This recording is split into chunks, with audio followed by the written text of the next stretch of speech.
You're watching Oilers Nation Everyday with Tyler Yaremchuk. Your one-stop shop for all things Oilers. We're giving you exactly what you want. 100 takes on the Oilers and Flames rookie games. Let's get into it with the lead. You ready? I am ready. Let's do this. Matt Savoie was the best prospect on either team. These kids can't defend. These kids can score. Quinn Hudson is on Tyler's watch list. Josh Szymanski is very big. I like Marjala guy. The Marjala guy. Yeah, he's good. Yeah. Josh Szymanski has a very good shot. Yep. I think white turtlenecks could be the look. It could be, Liam. They could be. Josh Szymanski is a funny guy. He said the word aura. Ike Howard wasn't super noticeable. Savoy's hands in tight were really impressive. I really wanted to see him get on the power play. I really want to see him get some power play time this season. Both Savoie and Howard, probably. Yeah, probably. Rookie games don't really mean anything. And Von Richter is such a cool last name. It really is. Attendance wasn't great in Edmonton. That's not surprising. Delay was kind of weird. Puck dropped 23 minutes late for that one game. That actually affected me in my real life, too. Oh, damn. More on that later. Nathaniel Day is good at stopping breakaways. Johansson didn't look great in the first game. Oilers might have some goalie prospects.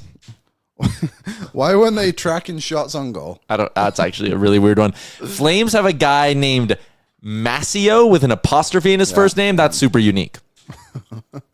Connor Clattenburg plays physically. I don't like that Connor Clattenburg takes a lot of penalties. I hope that Connor Clattenburg's hands were okay after 2 fights. 2 fights in a rookie game seems like a bit much. Jay says that 2 fights in a rookie game actually isn't enough. They're children, Jay. They are literally children. I like watching Matt Savoie score goals. I do too. The Oilers jerseys are way better than the Flames. The Flames announcer said, quote, "There's been a malfunction at the junction," and I thought that was funny. The Saddle Dome is a dump. Connor McDavid looked very happy walking out with Morgan Wallen. They don't trust Bo Akey. Damian Carfagna is better? Reading too much into a rookie game can be dangerous. Damian Carfagna also has a very cool last name. He does. Those were Calgary's only 2 wins over the Oilers this season. I like that. Bonini is the first player to play for both the Oilers and the Junior Oilers. We think. We think he played. We're not sure. Yeah. But if he did, he's the first one to do it. It was hot this weekend, which made being in the rink feel kind of weird. I like when you have to read mine. Oilers Plus was not dialed in early on here. Good job, everyone who paid for that game. Shout out to the Flames for offering the game for free for their loyal fans. I like that they didn't wear their blue jerseys. Kids got to earn that. I think they do. Beer prices inside Rogers didn't increase yet. Tony Brow remains a handsome boy. Looked great. Tommy Lafreniere has some finish. Speaking of Finnish, Marjala is Finnish. We like that. And Tyler likes that. I do. Colin Chalk was very complimentary of Lafreniere, even though he won't be playing in Bakersfield this year. The Twitter notifications were a little annoying. Probably didn't need like multiple tweets on every goal, Oilers Twitter, but I understand you have a job to do. The boys were rocking golf shirts coming off the bus, not suits. I like that vibe. Mm-hmm. Matt Savoie on penalty shots could be a problem this year. How many will he get? I don't know, but if he does, like that'll be a problem for the other team. Bob said Marjala was both skilled and smart. Dangerous combo. We're only at 51, by the way, everybody. Oh, good.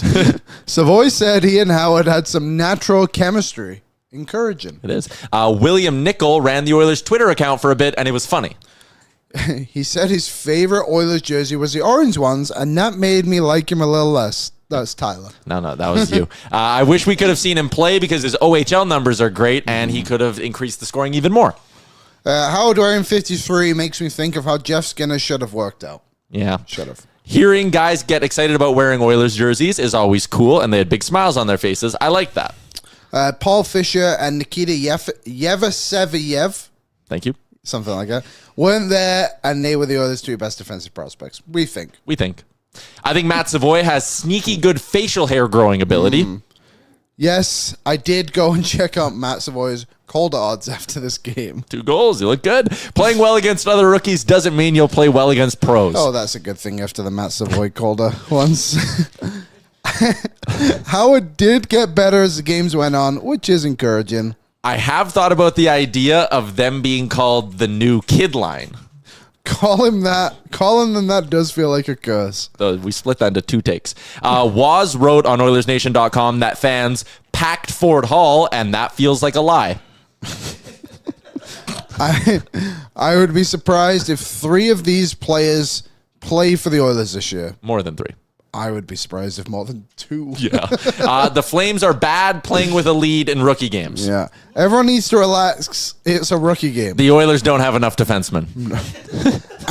Andrew O'Neill was an Oil King who got to play. That's good. That is good. Players don't wear low numbers the way they used to. Rhett Pitlick is Tyler Pitlick's cousin. James Steffen is Patrick Steffen's son. How many of the guys listed at 5'11" do you actually think were 5'11"? I say not a lot. One of the defensemen's name is Drew, and it's spelled D-R-U. He is Peyton Krebs' brother. That's cool. Brady Stonehouse has a cool name, but that's about it, sadly. Shout out to Matt Savoie being from St. Albert. Yeah, thank you for that shout out, Liam. In total, there were 3 players from the Edmonton area on the rookie roster. The player from the furthest away is David Lewandowski from Dusseldorf, Germany, which is roughly 7,200 kilometers away. 71,045. 7,145 to be exact. I think Bo Akey's going to get traded by the deadline. Shouldn't make definitive statements after 2 rookie games. Is he good enough to even get traded? Someone at Rogers Place was wearing an Anthony Santander jersey. Weird fashion choice. Very weird. He's a baseball player. Yeah, they're wearing a Blue Jays Santander jersey. Okay. Waz said Tommy Lafreniere looked solid, so he gets a vote of confidence from Waz. Waz's favorite player ever is Derek Ryan, so take that for what you want. He has until 23 to start going by Tom. Age 23. You got to get the Tom. We're not doing the Dougie Hamilton thing with him. Jackson Adam is spelled Jaxen, and I feel like that spelling wasn't really around 25 years ago. At least they didn't have to go all the way to Penticton. It feels wrong that I had to read that one. Yeah, a little bit. A little bit. How many of the guys listed at exactly 6 feet are actually 6 feet? I say not a lot. Josh Bonini is a Moose Jaw Warrior, which makes him elite, according to Jay. Connor McDavid did not sign his contract at the Morgan Wallen concert. At least the rookie game briefly distracted us from the contract watch. It did. Honestly, with this many goalies in the system, I would say there's no room for a potential free agent goalie. David Lewandowski is not related to Robin Lewandowski, but you could have fooled me. Really? Even being a soccer buff, we could have fooled you. When will the Oilers invite good junior players to camp? I don't know.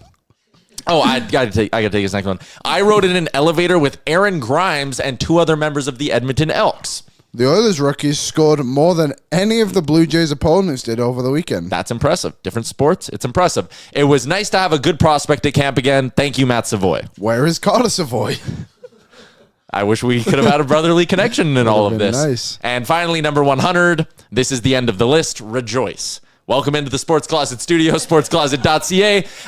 From jerseys to hats, the legendary foam finger. The show is also brought to you by Bet365. Download the app today and use the promo code NATION, whatever the moment. It's never ordinary at Bet365. 100 relatively unique takes on the Oilers prospect game.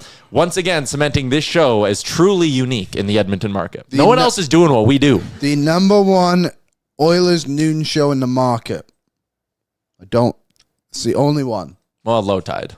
Although he's But not it's not Oilers. Yeah, strictly he's all Oilers. sports. He's all sports. Yeah. You're right. Anyways, there's our 100 takes on the prospect game.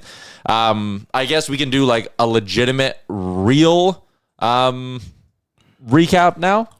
Sure. Yeah, like, sure, we do have some. A lot of those were just kind of, when you commit to 100 takes, you got to throw some shit at the wall, right? Yeah. Smitty says, has Noah felt age out of the prospects game? It's not a prospects game. It's a rookie game. Yeah. So, yes. You have to be a rookie. Got to be a rookie.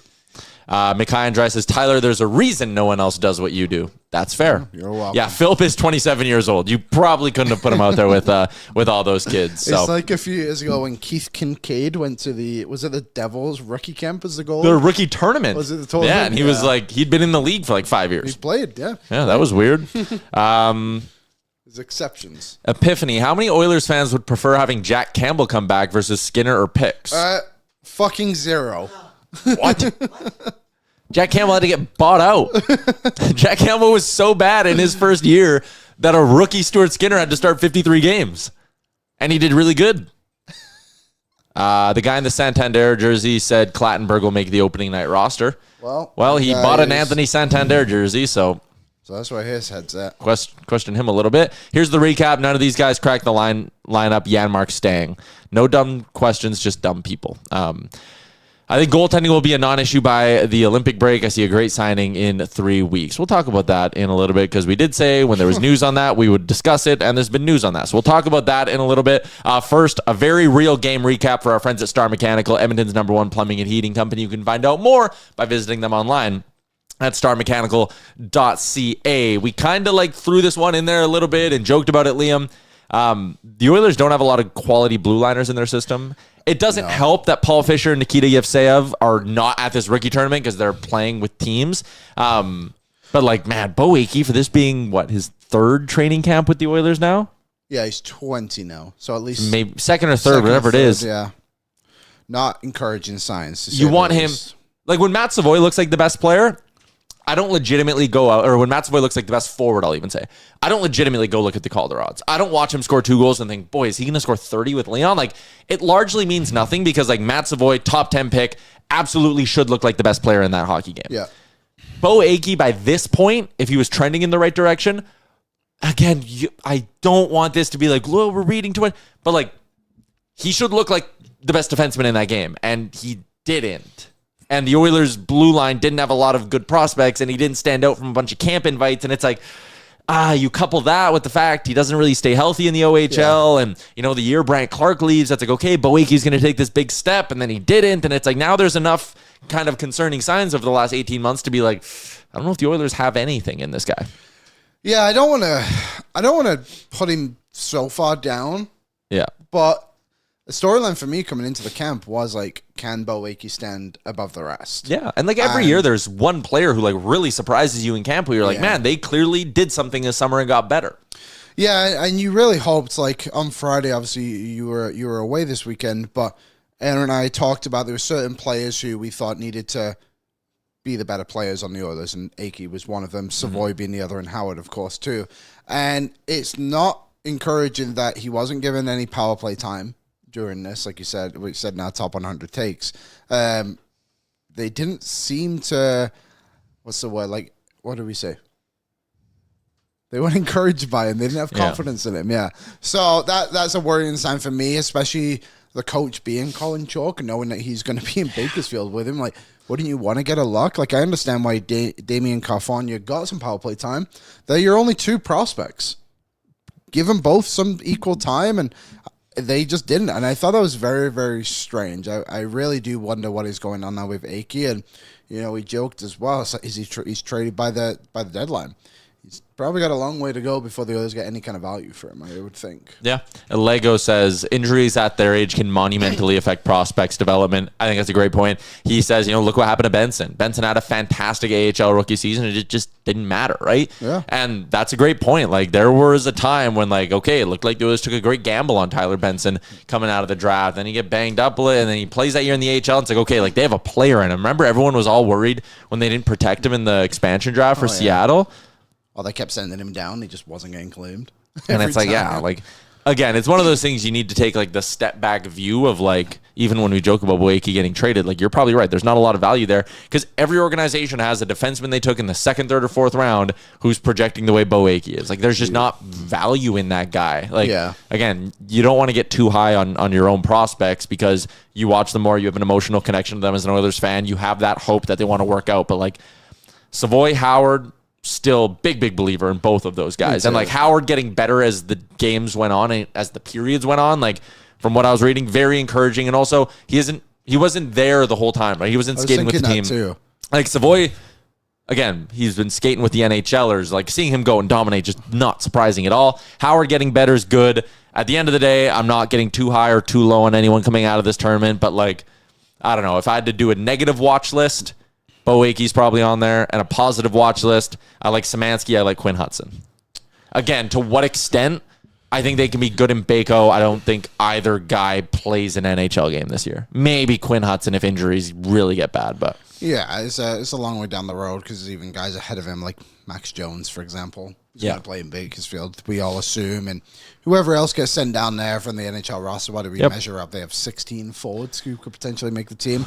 One guy who I thought was decent over the weekend as a surprise was obviously Damien California. Some stuff I read was very confident with the puck, aggressive on the back end. Skating was really solid, and obviously, like we said, like got some power play time too, which we didn't expect with Bo Akey on the roster. But by all accounts, was the Oilers' best defenseman of the weekend. Again, the group wasn't anything magnificent, but someone's got to be the best, and he stood up and he took control of it. So credit to him. He was good numbers in the NCAA. Yeah, college free agent from the Ohio State. Yes. It is. That is the right Ohio State, right? We're not doing like the Miami of Ohio or whatever it is. It legit was the Ohio State. The Ohio State University. Okay. So there you go. I think that's probably all we need to do for the rookie tournament. 100 takes is enough. There was just you got more? 100 things. Could have gone deeper than 100, you're telling me? I just want to give two other players a shout out. Okay. Because one of them, I think we expected him to be this way. Connor Clattenburg. The reports were that this guy was a physical presence who's not afraid to throw hits and drop his gloves. That's exactly what he did. He got a goal. Good for him. Probably needs to level out the physicality just a little bit. Sure, but it's a rookie game. Yep. This is what he was told. We were told he was going to be, and that's what he is. And the other one was Marjula. Yeah. Thought he was surprised. He got elevated up the lineup, especially in that first game. We didn't know who he was till 2 weeks ago. Original Posar, some other smart people were like, hey, watch him. Just watch him. He did all right. And he looked good. Yeah, that's good. 22-year-old. Sure. It was good. It's good that they found like Szymanski and this guy. Yeah. Marshall. Who knows what they'll be, but they're here and they look decent. And like, you can't find diamonds in the rough if you don't go digging, right? Like, you need to bring guys like this into your organization. And guess what? 1 out of every 15 of them will pan out. Yeah. But you need to sign 15 of them to find the one, right? Like, totally. That's kind of my thinking here. Obviously, we mentioned Yevaseyev and Paul Fisher weren't there. Yep. Other defensemen who weren't there for the Oilers, Asher Barnett, who we had in the show. Yeah, a friend of the show, we think. Albin Sundin. Sure. And Bauer Berry. Those guys are, all 5 of them are NCAA or European players, so seasons already started. They're at school getting educated. Which is important. In this day and age. We do stand with the teachers. Well, that's a great transition. Let's step away from the rookie game a little bit. Let's do quotes for the Alberta Teachers Association. Alberta spends the least per student on public education in Canada. Schools are underfunded and in crisis. Overcrowded classrooms, unmet student needs, and dwindling supports are driving a record number of teachers to leave the profession. And as Albertans, we cannot ignore this neglect. Our children deserve better, and it is time to act. Why does Alberta invest the least in its students? The excuses must stop. Stand up for schools, support our educators, and help ensure every child has the opportunity to succeed. The future of education in Alberta depends on it. For more information, visit stoptheexcuses.ca. We did get some news. I'm not sure if this broke before Friday's show. The NHLPA on the Hockey Canada. Oh, yeah, we chatted about it slightly. Just said basically we don't think the Oilers will sign him, any of them.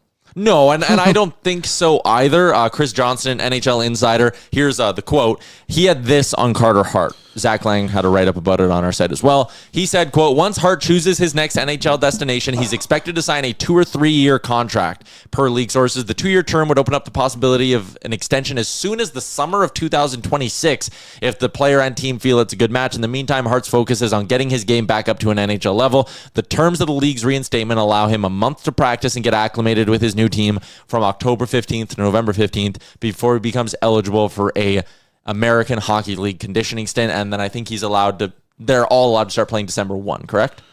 Yes. So they're allowed to come back. The NHLPA obviously had very pro-player takes on this because that's what the NHLPA has to do. There was some talk that it sounds like maybe an American destination. I think Johnston said almost certainly signing with a U.S.-based team. Listen, if you're Carter Hart, and I get there's been rumblings that he's around town again. Well, he is from Sherwood Park. From Sherwood Park. So, like, he's not lingering around down because he's about to sign with the Oilers, and that's not me saying he's not going to sign with the Oilers, although I think it's unlikely. He's around town because there's guys to skate with here, and he lives here. Which is literally what he has been doing since he left the NHL. Yeah, he's been skating with guys in Sherwood Park. Yeah, I've seen him multiple times. Yeah. I think this, like, and I'm not here to do whatever. I think the smart move for Carter Hart is to probably go to a U.S.-based team with not a lot of media focus, go sign your 2-year deal, go build yourself back up, get some numbers down, and then in 2 years from now, you can go sign another contract and keep playing if you're still good, which he should still be good. Do I think it's smart for him to sign in Edmonton, where every Sportsnet, TSN, every national news outlet's going to be doing a massive story on it? There's going to be, 50 people at his first media scrum, like all of that. Why would you want that pressure, I think, is I agree. A question, right? Yeah, and I think, look, there's probably certain markets that are better than others, for example, just based off media. Carolina, Utah. Yeah. Any of the San Jose's, Anaheim, someone like that. People might call me crazy on this one. Crazy.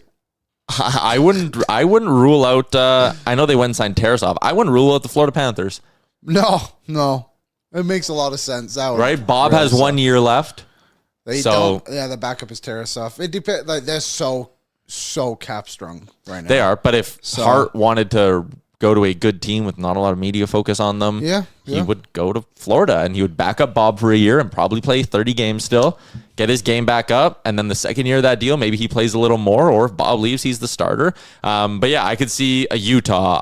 Carolina's a good point there as well. I could see a Florida being in the mix for this thing. Like, again, these not small markets, but these markets that aren't a fishbowl. Like Columbus. I'm just not sure if it's smart for Carter Hart. If I were talking to him, I'd be like, hey man, like, go somewhere quiet. You don't need the noise. You don't need all the extra pressure. Like Chili says, bet on yourself. If you're an elite goalie, all the background noise diminishes greatly. Yeah, I also do think, and this is now just my personal take, but like, I think these guys need to kind of show something a little bit. Like, I think so too. You can talk about what they weren't charged with and the way the court, but like, you can go read the details of that story. You can still sit there and be like, ooh, not great guys. If you want to be accepted and have the court of public opinion change their tune, you need to put in some work and not just go stop pucks. So there's that too. Yeah, and different circumstances in a way, but like, Stan Bowman wasn't directly involved in the Kyle Beach stuff, where like Carter Hart looks to be directly involved in all this other stuff. Oh yeah. And Stan Bowman went out of his way. I guess maybe not out of his way, but he went and took all these classes and educated himself on how to better himself. Like, that's what Carter Hart and these other 4 players need to go and do as well. And I think that'd be a good thing for them to do. And hopefully they can learn from their mistake and get their careers back on track. And that's best case scenario for them all. But I just really don't see them in Edmonton. For honestly, my pure reason for it is, I don't think Stan Bowman's willing to put his reputation on the line for one of those guys after having to rebuild his own reputation. Totally. I just don't think that's worth it for him. I totally agree with you. I think that's honestly my pure hockey take on it. Yeah. Is that. Not talking about players' ability, then they could all come back and have decent careers on the ice. But I just don't see Bowman putting his neck out for one of those. And again, guys. if you're someone who wants to go, I believe in second chances, all this, sure. If you're someone who wants to go, I read the stories, I read the court case, I followed it, I wouldn't feel good rooting for those guys, then you're totally within your right to say, I don't want to cheer for those guys on my hockey team. Yeah. No, right? Like, I mean, second chances aren't given in my books. They're earned to some extent. And I think that's kind of a part of this here. And Naeem says, why didn't you make the same argument when Kane or Perry signed here? I was very vocal about not wanting Evander Kane here. I don't think we even had a show for Kane. I think our show existed. Actually, yeah, that is a good point. Yeah. I don't think our show existed. So there's that. Also, Corey Perry, there was no report on that, right? No, and Corey assault. Yeah, no, there was. Yeah, it was conduct. It was just a team misconduct, and he was fired from the team. Yeah, that's kind of. There was nothing even close to illegal in the Corey Perry thing. So if you want to put one, Naeem, and we can talk about that. Jake Virtanen was someone I think everyone at this company was extremely against signing for the Oilers from the jump. It was stupid as hell. Yeah. So there you go. I don't think our messaging has ever been inconsistent on this matter. We said we'd talk about it when the NHL said they're back. We are now talking about it because the NHL says that they're allowed back. Do I think it would be smart for the Oilers to go? Listen, like, is a Hart-Skinner combo better than a Pickard-Skinner combo? Yeah. Do you want to? You're taking a risk because you need to put Pickard on waivers if you're doing this, which I know might not happen until December 1 or can't happen until December 1. So you do have a little bit of leeway if they decide to go at this whole thing. Do I think the Oilers should be signing up for the distraction? I'm not 100% sure on that. I would also be open to hearing what Connor McDavid thinks about this, because a part of this would be, how do you think the leadership can handle it? How can your room handle it? Their room is, I think, very solid. A lot of very good veterans. I think it's why the Oilers in the past, especially with Ken Holland, I know different GM, but that's probably why he wasn't afraid to go take the Kane and the Perry stabs, because it's like, yeah, our room can handle it. And by all accounts, whenever something would happen with Evander Kane, where it was Evander being Evander, and like, don't get me wrong, that happened in Edmonton. There were plenty of Evander being Evander moments, but the Oilers knew their room was strong enough, and it never became a distraction because it got squashed, or the Oilers knew how to handle it internally. So I don't know. What bad PR had someone asked? This team's known for this stuff, and they are. But again, this is Stan Bowman now. This is different. Stan Bowman has his individual reputation to protect in all this. You brought up the Kyle Beach stuff. Like, the NHL reinstated him. They obviously reinstated Quenneville. They do their time. They're cleared of all of that now. And again, I was someone who was on the record as saying Stan Bowman's not the guy to hire. Because again, similar argument, I said, why do you want all this distraction? Also, the proof of these last few years in Chicago, he wasn't a great GM there. Like, yeah, he actually did just a bad job the last few years. But he was also trying to keep it alive, the run and everything. But yeah, I wasn't able to do that. So yeah, it's I don't know. I just don't think they'll be here. So I think it's almost a moot conversation. And if they come, we'll talk about it more. And Mega J, as much as I believe the goaltender like that would be able to get us a cup, I don't want to see him lifting a cup as an Oiler. I'd rather see Skinner in net in another final loss. I will say you're probably in the minority. Like, if there was a magic button that was like sign Carter Hart and automatically win a cup, like 99% of Oilers fans are probably hitting that button. Yeah. But Mega J, I don't think that means what you're saying is wrong, because how you want to consume sports in your favorite team, like, listen, this is a show we do every day during the season. Liam and I talk about hockey and the Oilers for multiple hours a day.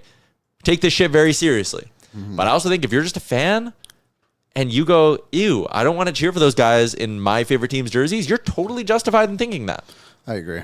And that is my take. Can we talk about something else? Absolutely. Sure. Thank you. All right. Sherwood Ford Giant Question, brought to you by our friends at Sherwood Ford the Giant. Check out their large inventory of new and used vehicles by visiting them online at sherwoodford.ca. Couple of rumblings over the last few days. Again, I was super checked out the last 4 days, so I don't know what you talked about on Friday, so I don't know if you covered this, but there were some rumblings that Oilers, Wallman, probably talking about a deal here. There probably is some amount of excitement to get it done. This is from Mark Spector, Jake Wallman's agent, Wade Arnott,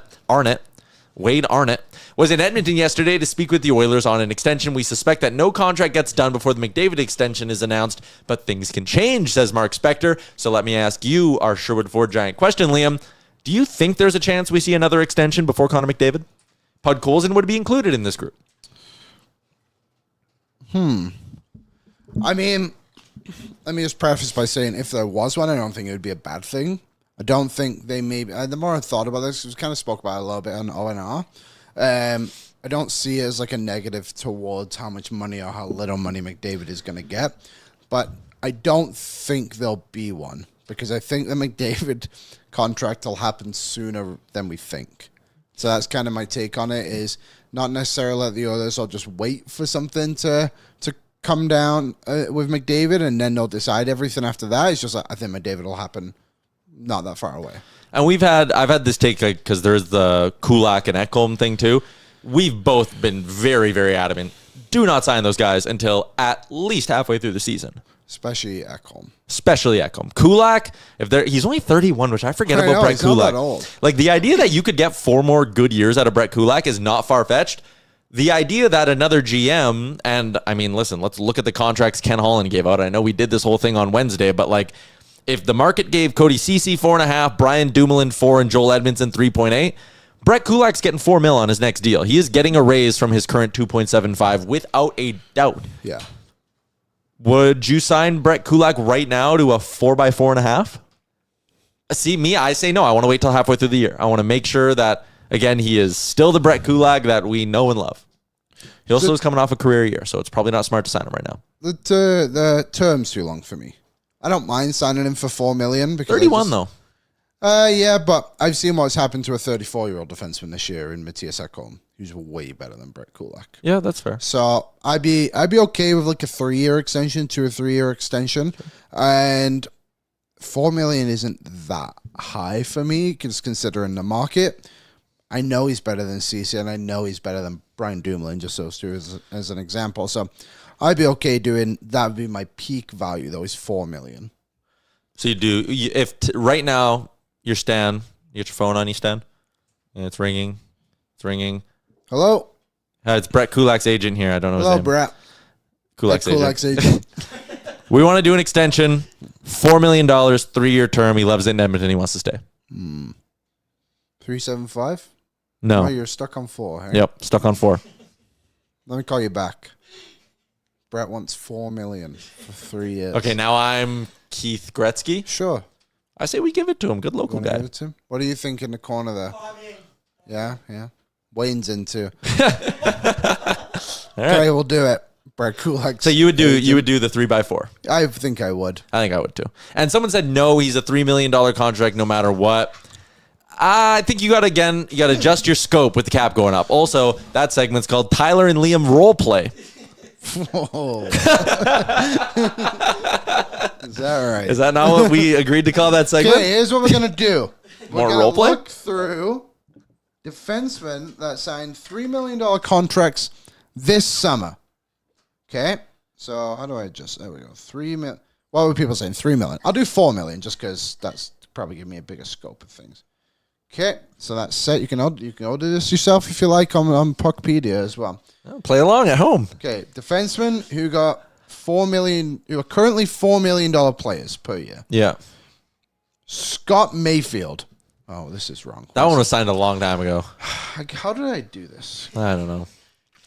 While you're doing that, I got it. D. White said you can't sign Ekholm and Kulak because they're both going to be 3LD on a cup contender. That's why you don't sign Ekholm, because he's 35. Yeah, I do. I do agree. Maybe you can have both Ekholm and Kulak on your roster after this year. This year, I have no problems with it, but yeah, there might be something to that. And again, that's why I want to wait till halfway through the year to sign either of them, because what if Kulak is better than Ekholm this year? I agree. Ekholm's a worry because I think, don't get me wrong, Ekholm has been a great Oiler. Yep. His tenure here. And we're banking on him coming back and being the defenseman he was not even last season, the season before, basically. But we also happened in the playoffs. He says he's healthy, but muscle injuries can be hit or miss, and that's what he had. We're talking about a 34-year-old defenseman. We need to see what he's got. I would give him a 1-year extension. Not a lot of money, though. By a lot of money, I honestly probably $4 million again at the most. But your left side right now, if you didn't have Ekholm, would be Walman and Nurse.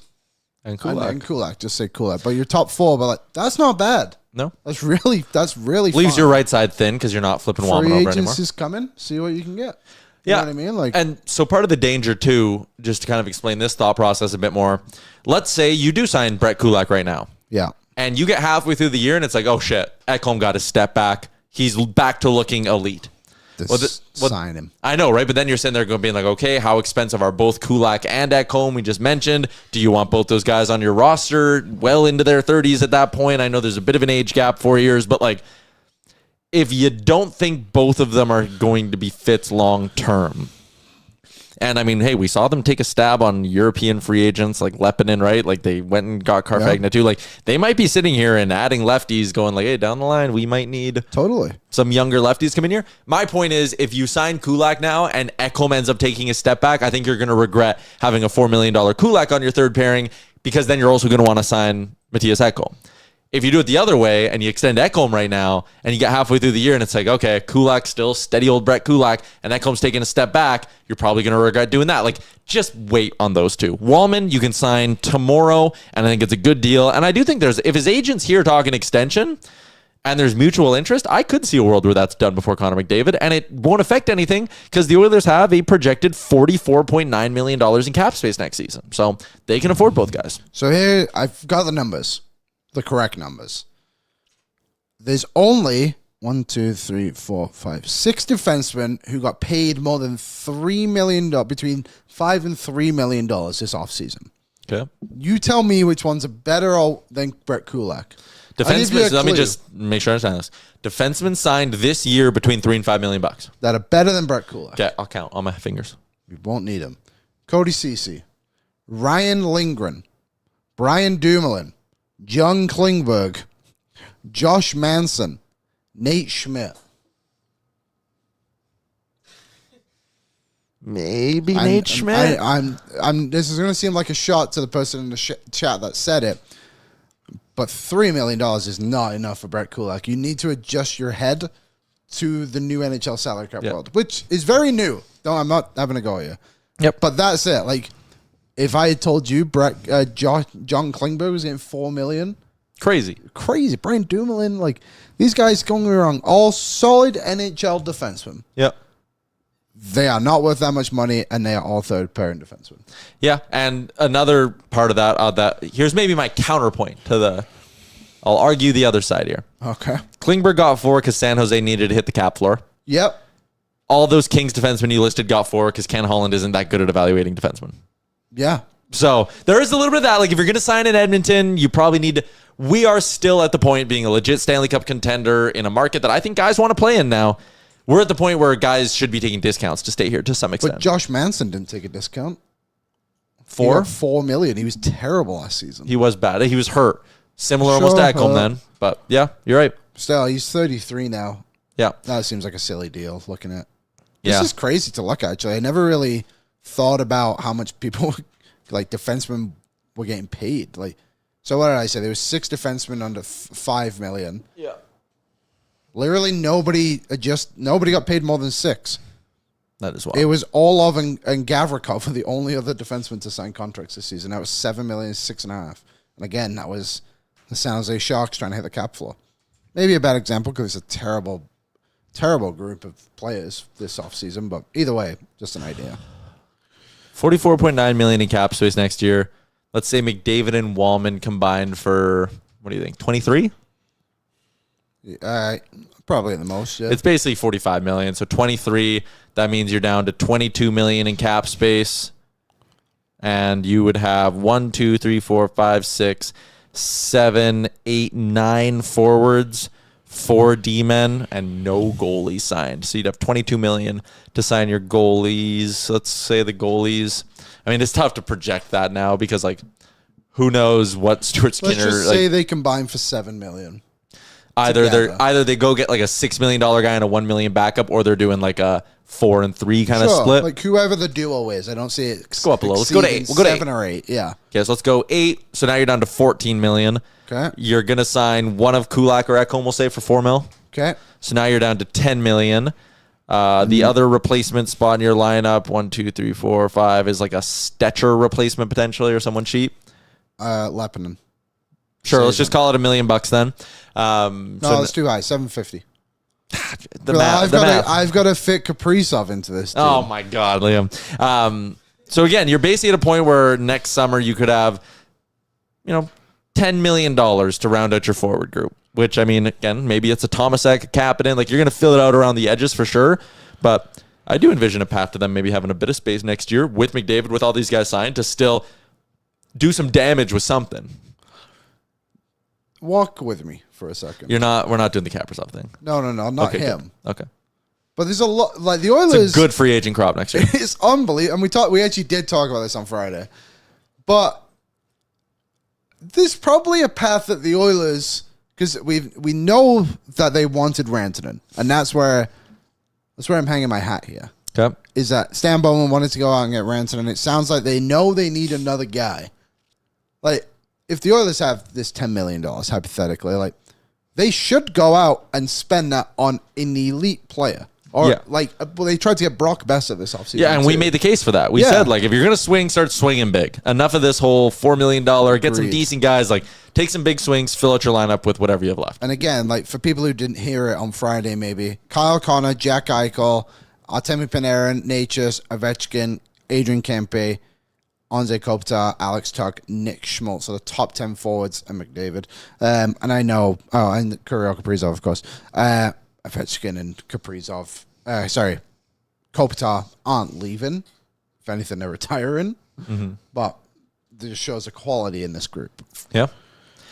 There you go. Do you think you'll sign another extension? Do you think the Oilers will sign another player to an extension before McDavid? I also think we're going to, like the Podkolzin one, I feel like we'll just like wake up one day and it'll be like 10:15 in the morning and it'll be a random, like insiders won't get it. It'll be like Oilers announce Podzilla's here to stay, 2-year deal, $1.8 million. And it'll be like, sweet. Podzilla.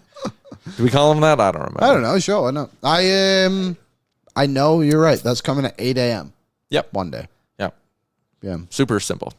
And again, that could be tomorrow because signing Podkolzin has zero effect on the McDavid deal, zero effect on the Wallman deal. Yeah. You have enough money for everybody. Yeah. Yep. Yeah, it really does. Okay.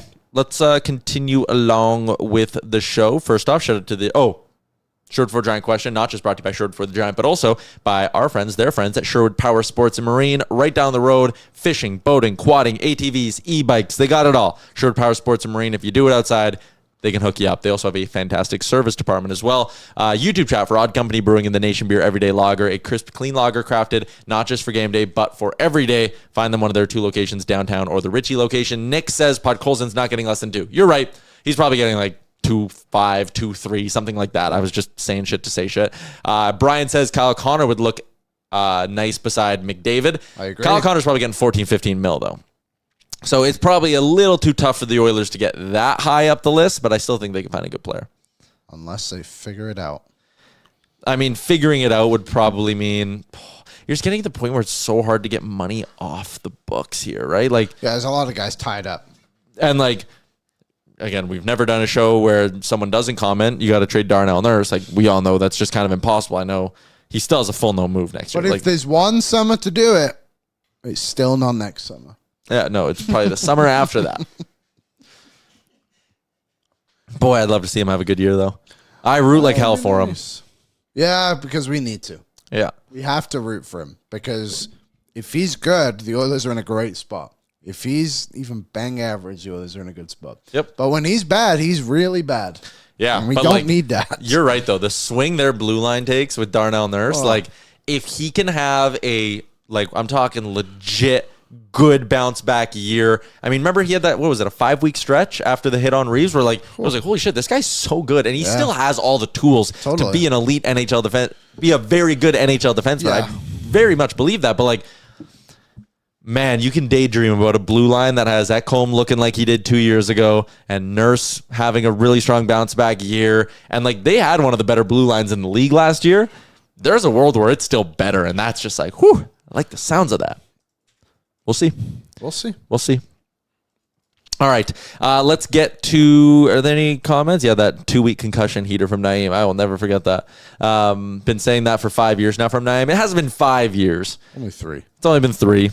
Yeah. And again, Nurse is great in the season. It's the playoffs he struggles with. I do wonder if maybe there's not a little bit of something to that where like teams can start to game plan for him game after game and like wear him down. Yeah. Then he just starts to make mistakes. I see that. Maynard, we needed Darnell to be a $6.5 million defenseman. We've done this whole song and dance hundreds of times on the show. If you want players on value deals, you need to sign them early and take some risk. The Oilers have never been one to do that, and it's pretty funny how every time they do actually go do it, it ends up working out beautifully. Both Leon Draisaitl contracts, tremendous. Bouchard, an absolute mess because you didn't want to commit to the player. Broberg Holloway, absolute mess, turned into an absolute mess because you didn't want to commit to either player. Stuart Skinner, as much as you guys kind of rip him, they commit to him with that $2.6 million deal. Worked out. You got 3 years of a tremendous value goaltender. Yeah, the value's there. Like, You'd like a bit more consistency, but that's not the point. but like we talk, I mean, this whole market, I should say, talks so much about the goaltending and what a plague it's been. You also need just a little bit. I agree. Like they should have went and got an elite guy to play with Stu. Yes, I know goaltending is one of the reasons why they do not have a Stanley Cup in the Connor McDavid era, and it's probably pretty high up the list. You also can't ignore the luxury that they had of only spending $3.6 million on their goaltending and what that allowed them to do elsewhere in their roster. If you're spending a lot on goaltending, yes, I agree. It would have helped to have more consistent goaltending in the playoffs. I feel like I need to keep prefacing that. But you probably don't find a way to get Jake Wallman. No, you certainly do not. You certainly do not. That ended up being an unbelievable pickup for them. Awesome trade. Like, we take credit for that, right? We were banging 100%. that drum. Yep. No one else was. Where are these insiders? You know? Yeah. Warren Fogle. Tyler, do you see Nurse getting traded in 2 years from now? Ask me in 1.5 years. Yes, I would say yes. Yeah, I'm not. Yeah. Some PTOs have been getting announced recently. No one good. No. The only guy, like when I look at Puckpedia, who's there, I don't think he's a good fit in Edmonton per se, but like Robbie Fabry PTO. Put some scoring in your bottom six. I don't mind him. Brett Leeson. Yeah, sure. Don't mind that guy. But We've talked about Samsonov. I really do wonder, and again, it's a rookie game. And he hasn't skated like Savoie did. But like Ike Howard is going to need a good preseason, I think. And I do believe they trust him. But I also fully believe he will spend time in Bakersfield this year. Yep. So if you bring in a Robbie Fabry, for example, who is he's known to have scored 20 goals a couple times in the league. Is he a good? That's a good point. Is he a good cover if you think Howard needs a month in Bakersfield? Yeah, like throw him in there, see what he can do. I think he wouldn't be a bad camp invite. Again, I'm surprised someone like him doesn't have a contract. Yeah, him and how is Roslovic still a free agent? I don't know. I don't get it. I really don't. Maybe he will. Like again, if a bunch of teams like made their beds and are like, "Ooh, we're not giving you a 3-year deal," like whatever. Maybe there's a world where you can circle to a Roslovic and be like, will you sign here for 1 year, $2 million and rebuild some value? He had a good year though, so that's why like the whole rebuilding value thing. But like, come here, have a decent season, get right back in free agency next year. Because you can probably find a way to make that work. The only problem is the others don't have a good history of that right now. No, yeah, the Skinners and the Arvidssons do kind of hurt you. Like, you can look at the Kane is a good example. But Kane and Perry, both of them. Yeah, Podkolzin, you could point to him. Kapanen, you can point to him. Yeah, they all got contracts after, I suppose. Podkolzin's still so young. John Klingberg, yeah, that's it. Klingberg's a good pull, Aaron. Good one, yeah. Well done, Wayne. Yeah, Howard's going to need more than a month, unfortunately. I'm just not willing to say that right now. I am. That he needs more than a month in Bakersfield? I think he'll split. The more I thought about it, you got to, like, Savoie is a year ahead of him.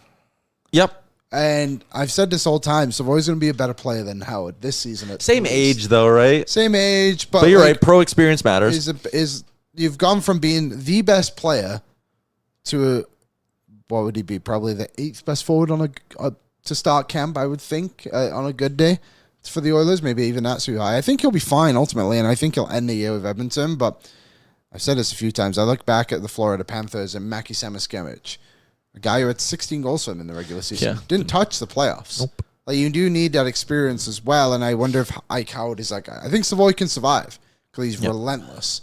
Howard, again, it's a rookie weekend. I'm not taking it from that. You're not crafting this take off of what you saw over the weekend. I think it was, I saw a take online, like Matt Coronado is a good example. Split time after doing well at Harvard, goes to Calgary, splits time between the Wranglers and the Flames, comes back the year after, scores whatever he did, 25 goals, whatever. Yeah, that was great. That's great.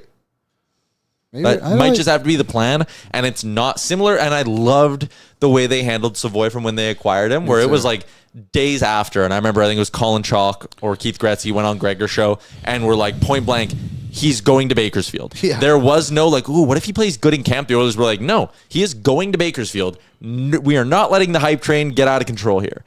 With Howard, they haven't quite done that. They've hyped him up a little bit. And I wonder if that doesn't create a little bit of pressure. They're very clearly leaving the door open to him making the team out of camp. And I worry that they've almost made it so the expectation is that he makes the team out of camp. And I would tell people if he doesn't, it's not a failure. Like you just said, Coronado, that is a great example and a very similar trajectory that we could see him follow.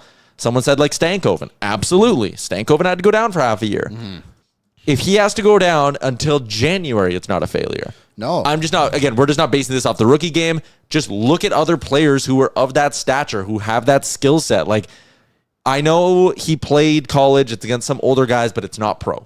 No, and those older guys aren't that good. No. They're just older. Yeah. Like, it's kind of it. I think that's a misconception with college that the young players are still the best players. The other guys are just older and play on worse teams. Yeah. Michael says no. We have to play the kids in the NHL. Youth experience is a must. And Strong disagree. yeah, I mean, you can look at the last few Stanley Cup winners. They aren't loaded with kids. I agree for your cap picture. At some point, you need these guys to pan out. Sure. But like you said, if you get a good PTO for a little bit, what if Thomasek comes in and is unreal for the first month and you're like, Ike, you're going to Bakersfield? And he should be fine with that too. Yes. And if he's not fine with that, you got bigger problems. But again, I would hope he's committed here for the long haul and not just to come have a good rookie season on McDavid's wing. Yeah, I don't think he's touching it. Yeah. Although, again, leave the door open for camp. Like, I'm not sitting there, Michael, to follow up with your comment about that. Like, I'm not sitting here saying you can't have kids in the NHL. I agree. I'm just saying you need to have realistic expectations here. It's not often that a rookie just wanders in and goes, I'm a 25 goal scorer in the NHL. Very rare. I completely agree. I completely agree. It's difficult to do. Like, when you look at the rookie score, and this is a similar thing we did the other week with the even points or whatever. Yeah. There's not a lot of rookies that come in and just like light the door or something. Even when Matt Beniers won the Calder, didn't he only have like 20 goals? Yeah, and was he not the first overall pick or whatever? He's second. Yeah. Owen Power was first. Takes a lot. It's a tough league. I'm just looking last year. Rookie scoring in the NHL. He would have had 25. Yeah, so last year there were 3 rookies who hit the 20-goal mark. 3. So Celebrini, obviously. Yeah, Michkov. And he was an older rookie. And, like Howard. And Cutter Gauthier. And also, Michkov had experience playing with pros, right? He played the KHL, right? And Cutter Gauthier would have spent some time. Oh, he played the year before a little bit, and then, so he hasn't spent time in bigs. And there were other guys like Zach Bolduc, Marco Casper, Will Smith. They all had 18, 19 goals. But I also, again, like Bolduc had 7 of them on the power play. Like, are you going to... I hope Ike Howard gets some power play time when he's up here, but it's never a guarantee. Will Smith, 5 of his 18 on the power play. Jackson Blake, 5 of his 17 on the power play. Even Samaskevich, 4 of his 15 on the power play. Like, Will Smith's the only name on that entire list that's different from the rest. Even Logan Stankoven in his first full season in the NHL, 14 goals. Yeah. And he had half a year of experience a handful of games the year before and like played playoffs, like all that. Again, just temper your expectations a little bit here. I'm not ruling out either Savoie or Howard from scoring 15 plus. Totally possible. But you got to develop these guys right. So Maroon had 20-some goals playing with McDavid. Maroon played like 4 years actually played probably like 6 years pro before he did that. Yeah. And if your point is that like anyone can do it, I would disagree. Dominic Cahoon. Ty Ratty. Why can Ty Ratty do it? Why can Ty Ratty do it? All right, let's get to what's trending for our friends at Oodle Noodle. 15 locations in the Edmonton area. The everyday value menu allows you to add 5 spring rolls, 2 green onion cakes, or wontons to your order for just $2. OodleNoodle.ca. That is a great deal. I did that on last Wednesday night. Nice. I didn't get a chance to talk about the new Oilers jersey. Okay, go ahead. Did we put our hashtag approved on this? Tom Gazzola is the jersey guy. Yeah, he nailed this, but we liked it. Yeah, we had it sent to us earlier in the day too, and it was like, all right, that lines up with everything we've been hearing. I am a sucker for the cream jerseys. I think they're cool. I think they're cool as hell. They're just different. They're like Mitchell and Ness. Yeah. Kind throwbacky. They're faux backs. Yeah. For what? Faux backs. Is that like brunch? Well, like it's when teams do fake throwbacks, like you're faking a throwback jersey. You never actually wore it, but it has the throwback elements to it. It's never heard of that. It's catchy. Yeah, a little faux back action, Oilers. You're so young. You spell it like FEAUX or whatever, right? I like. Yeah. I like the vibes on this. The word mark's cool. They're doing something different without getting like gimmicky and glow in the dark and this, that. It's just like Oilers word mark, cream jersey. I think these will look crisp as hell. I'm excited to see them. I'm excited to see the promo video. The people saying it suck would have hated anything that's not like the shitty McFarland jersey. And there you go. Bring back the 06 jerseys. There it is. There it is. Like, again, you can try new things. It's not the end of the world. When they had the orange Heritage Classic ones, those ones were awesome. I thought those were really cool. I liked the Heritage Classic ones from this last year, the Edmonton Mercury's. Like, sometimes trying new shit is cool. Just sitting there and being like, copper and blue like in 06. I would have been fine with that too, but like I'm also not going to be like, no, they're not the 06 jerseys. This suck. I just don't think people should care that much. That too. They're going to wear them 6 times. At the end of the day, they're going to wear them whether you like it or not. You're just going to buy it or not buy it. What is the point? What are we even doing here? What is life? What's this one? Winston has an old boomer takes, but something must have gone wrong with Tyler's time. Low Tide is pretty beloved. Seems like a nice grandpa and was usually pumped out of stars. Why no love back? I go on a show every single week. I go on a show when I'm on vacation because I love Tide so much. Don't be making stuff up in the YouTube chat. What love? Tyler is the one millennial who isn't nostalgic. I don't even know if I'm technically a millennial. When does that start? Aren't I like Gen something? I don't know. I believe we're all... Bring back the baby blues from the 70s. I didn't even know they wore baby blues. Aaron and I are actually millennials, and you're Gen Z. And that's probably... Yeah, well. Yeah, so as a millennial, stand proud. I don't know. Yeah. I just, again, you're a Gen Z. Till the 2012s. You and the 2012s are Gen Z. Ew, really? I'm in that big of a range? Yeah. I'll tell you right now, I don't relate to the other Gen Zs at this office. They confuse the hell out of me. Yeah, we're 81 to 96. That's a big gap. Well, they're all the same. Yeah. Yeah, there's World War II, post-war, Boomers 1, Boomers 2, Gen X, Boomers 2, Electric Boogaloo. And Gen Z. He looks 18, and now I'm worried. Me? That's good. It's because I shaved this morning, maybe, right? That always makes a big difference. You always say that, Liam. No? What's trending? New Oilers jersey. Pierre LeBrun asked NHL players about a potential play-in for the playoffs. Clayton Keller said he agreed. He liked the idea of the play-in. Cale Makar said he likes the way it is right now. Two players. One of them never makes the playoffs. The other one's won a Stanley Cup. Oh, yeah. Weird. One likes this and one doesn't? Okay. Sure. Yeah, no shit. Eichel says it should stay. Oh, weird. What else can we do? What did Robert Thomas say? I was going to say. What did Thomas Chabot say? Oh, even for a player like Alex DeBrincat, it's a no-go on a bubble team. Guy who made the playoffs when he was younger. He is just like, I love my summers. Yeah. He's like, you know what? I signed in Detroit for a reason, Pierre. Yeah. I ain't doing this shit. Again, I've kind of had this take a few times, but like, I wouldn't despise it. The only thing I don't like it needs to be done the right way. Like, I always hear people that are like, oh, you can do an 8-9 play-in game if the gap is under 5 points. What? No, either you do it or you don't do it. You can't have triggers in place because then you're just saying a 5-point gap doesn't mean anything. Like, either you need to get out of that 8 seed if you don't. I like it because it creates the end of the regular season, creates some drama in different spots where, like, in the NBA, teams are playing to get out of the play-in.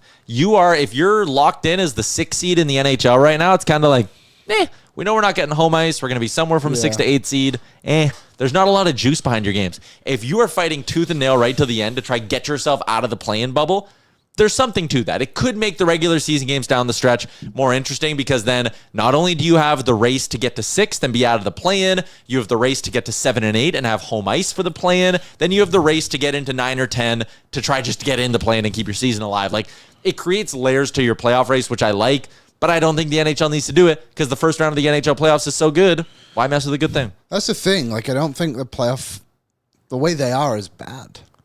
You already have kind of your play-in a way in your wild card spots a little bit. Like, I don't know. I just think there's certain things that people want to talk about for the sake of talking about them, and this is one of them. Yeah, I agree with you 100%.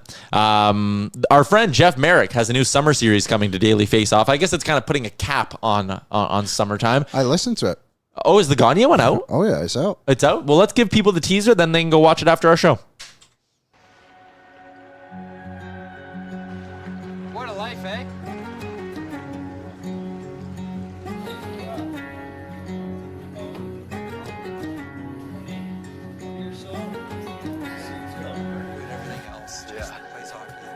Gets up, he skates, he goes to the gym, he has lunch.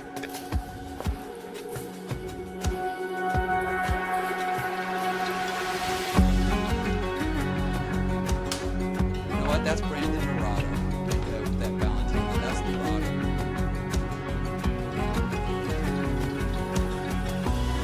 All right. Sam, Thank you so much. Thank you so much. Appreciate it. Yeah. Continued absolutely. success. Yeah, thank you.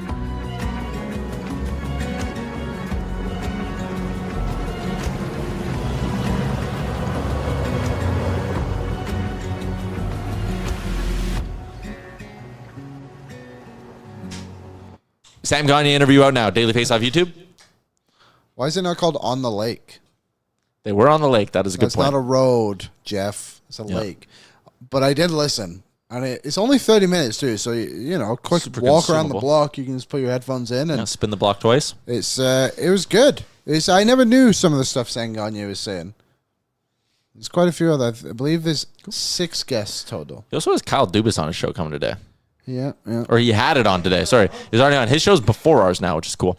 All right, there you go. Shout out to Jeff Merrick in the sheet. You know what else is trending? And this is going to transition into our Bet365 daily bets. It's Trey Savage Day, Liam. Okay. Woo! Going savage mode. Ooh. Yeah. Who is that? Tell me about Trey. The Toronto Blue Jays recalled their number 1 prospect, Trey Savage. Okay. His rise, he was the first-round pick last year. Which, if you know anything about baseball prospects and the way that goes, the fact he is already up here ready to go is nuts. He started the season in A-ball. After 3 games in how many innings did he pitch in A-ball? 33 innings in A-ball. They moved him up to high A-ball in Vancouver. He only needed 17 innings there, and then they moved him right up to Double-A. To make that jump from A to Double-A in a season, that's like standard, like good first-round pick stuff. If any normal first-round pick does that, it's like, hey, they're doing really good. They're progressing well. Not only did he make the jump to Double-A after 30 innings there and an ERA that was like 4.5. It wasn't that good, but he got gassed in his first start. Then he just dialed it in. They moved him up to Triple-A. He pitched 17 innings in Triple-A, 3.63 ERA, was striking out a ton of batters, 26 strikeouts and 17 and a third. He's up with the major league team. They're playing the Rays. Trey Savage is getting the start. I'm very excited about it. There are so many reasons to be excited about the Blue Jays right now. They won all 4 games while I was in Toronto. Nice. So they're up pretty good then. If they go 6-7 in their final 13 games, the Yankees have to go 11-2 to catch them. Holy moly. So we're good. And they have a huge lead on the top spot for one of the bye spots. So they don't have to play in the wild card round. They're like 5.5 up on Seattle or Houston. So they're chilling. And Toronto was great. That is exciting. That's so sorry. He's a pitcher. Yeah. He's starting today. So who does he take out of the rotation? They're going to a 6-man rotation. Really? Yeah. That seems. Well, I guess that just gives your arms a break, pretty much. I think they kind of know they've got the division locked up, and they're pretty damn close to having the bye locked up. And honestly, I think they have a game and a half on Detroit right now to be the number 1 seed in the American League. They are 2.5 up on Detroit for the top seed in the American League. Well, that's really good. So, like, again, if they go 8-5, no one's catching them. Like, Detroit's probably not going to catch them either. So, yeah, they're in a really good spot here. They're taking on the Rays today. They are minus 130 favorites. I like taking that. And, I mean, come on. You got to have some fun. What's Trey Savage's over-under? I want in on that, too. You could do ladder. Oh, you want to ladder play Trey Savage tonight? No, I don't. Week 2 of the NFL was bad. Well, we can talk about that. Bet365. You have a revelation when it comes to NFL betting, and I'm excited to follow you on this journey. So this might sound crazy to some. It will. But to others, pretty normal thing. So I came to the conclusion after watching the NFL this weekend that good quarterbacks actually are still good, and they beat bad quarterbacks. Yeah, it's the most important position in sports. So I've put together a list. Okay. I've completed the list. You're going to share it with us later in the week, aren't you? I can do it later in the week, but these are my categories. I'll just read them to you really quickly. Tell me if these are the right ones or bad ones. So I won't tell you the players. Elite, good quarterback, play him well, good but how good? I'll give you a sneak peek. That's Geno Smith. Yep. Need more. Don't trust him. Bad QB. So I have 7 categories. I feel like that's a pretty good span. Okay. So we're going to see how things go. For tonight, for example, obviously Tampa Bay are playing Houston. Is Stroud in the good but how good? Stroud is in the I love that you made this whole list. need more. Need more? Okay. Need more. But Baker Mayfield is in good quarterback. So we're betting Bucks. So we're betting Bucks. Okay. But however, if you flip it to the other side, it is Chargers versus Raiders. I'm a big fan of Justin Herbert. Yep. Playing well. But Geno Smith also played well. Mm-hmm. Good, but how good? No bet tonight for me on the Chargers Raiders. Maybe the over? No, I'm so against the over. So we're just going Bucks money line. I actually already did a parlay. Bucks money line and Baker Mayfield to get 2 TDs. Love it. It's like plus 240. Great. So that's what we're going with over at Liam's quarterbackrankings.com. All right. I like where you're going with this, Liam. I feel like it's a good list. And I'll give you a little insight to why I did this. So over the weekend, there was a couple of matchups where people were looking at them. Bills, Jets was a good example because the line was like +7 or whatever it was. And the week before, we had watched the Ravens run all over them. Yep. But then we also watched the Jets run all over the Steelers. So I thought, okay, injuries. I didn't bet this, but I thought about it. +7. Maybe the Jets are a good pick. What I didn't factor in, it was Josh Allen versus Justin Herbert, who, by the way, is in bad quarterback. Justin Fields. Sorry, not Justin Herbert. The other one I did, which was a mistake of mine, was Matthew Stafford and the Rams versus Cam Ward and the Titans. I took the Titans +6. They did not cover. But Matthew Stafford is in playing well category, where Cam Ward is in need more. I think you're undervaluing Justin Herbert as a quarterback too. Undervaluing. Yeah, I think he's actually. I think But I he's just closer don't to know- elite than you think. I just don't know yet. That's my thing. Like, it's only been 1 week. He's in playing well. I think he's a good quarterback, but I agree he's a good player, but he's playing well. Like, I just know that Baker Mayfield is good every week. Yeah. And I know like Jordan Love and Brock Purdy are good every week. Justin Herbert is not good every week, but he's currently playing well. Maybe tonight, a strong performance tonight, will push him into good QB. But We'll you're just give not him- willing to put your money on the line and bet that. Not tonight. Our parlay last week went 0-3. Wow, that's tough. But my bet's in there. I put 3 picks on there. Denver money line That was bullshit. BS. lost because you keep undervaluing the Colts. San Fran money How line. can I keep undervaluing the Colts? It's been 2 weeks. You've done it twice. I thought Miami would be better. They stink. San Fran, good bet. Good bet. And then tonight, Bucks. I Yeah, just think I like that line Bucks. for the Bucks is ridiculous. Me too. I think they're the better team. I think they're a sneaky Super Bowl contender. So I agree. That's so good. All right. That's a wrap on today's edition of the show. New episode of Real Life going to drop later on this afternoon. I'm starving, so I want to go eat dinner. Or lunch, sorry. Jesus, man. Yeah, whatever. I'm rusty. First day back. We're done. Enjoy your Monday, everybody. Enjoy a great sports night tonight, and we'll see you back right here Wednesday. Oil up.